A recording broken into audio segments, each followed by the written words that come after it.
নমস্কার সবাইকে। একটা রোদ ঝলমলে সকালে সবাইকে স্বাগত জানাই।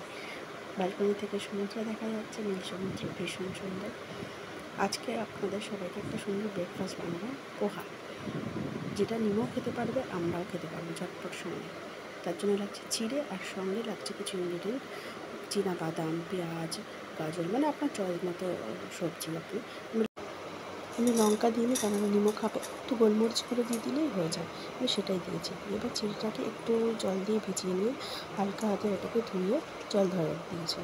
তারপরে একটু লেবু দিয়ে আর হলুদ দিয়ে এটাকে মেখে নিয়েছি, মেখে জল ঝরিয়ে রেখে দিয়েছি। তারপরে আমি সব সবজিগুলো কেটে নিয়েছি ছোট্টো ছোট্টো করে, আপনার চয়েস মতো দিতে পারেন, আগেই বলেছি। প্রথমে আলু কেটে নিয়েছি ডুমো ডুমো করে, নিমো পছন্দ, একটু গাজর দিয়েছি, একদম ছোটো ছোটো করে কাটবেন, তাহলে তাড়াতাড়ি হয়ে যাবে, অনেক সহজেই হয়ে যাবে।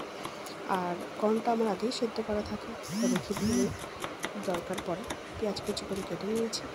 তারপরে একটু টমেটো কাটলাম। টমেটোটাকে এইভাবে কেন কাটলাম আমি জানি না, এইভাবে খুব সুবিধা হয়, মানে এইভাবেই কাটবে। এবার লঙ্কাটা আমি সিজার দিয়ে কাটি, কেননা মা এভাবে কাটে, হাতে ঝাল লাগে না।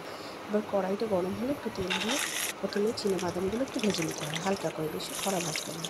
ফোড়নে কিন্তু শুকনো লঙ্কা, একটু সর্ষে, পেঁয়াজ, কারি পাতাটা তো খুব ইম্পর্টেন্ট, কিন্তু কারি পাতাটা আমার কাছে ছিল না। এবার আলু, পেঁয়াজ দেওয়ার পরে আমি আলুও দিয়ে দিলাম, তারপরে এক এক করে সব সবজিগুলো দিয়ে দিলাম।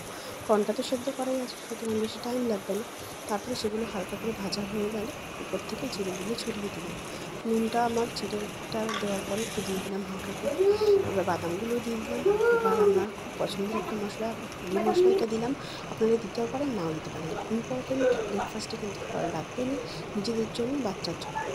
আমার কাছে আম ছিল, আম রেখেছিলাম। বাস হয়ে গেল আমার ঝটপট রেডি পোহা। সবাই ভালো থাকবেন।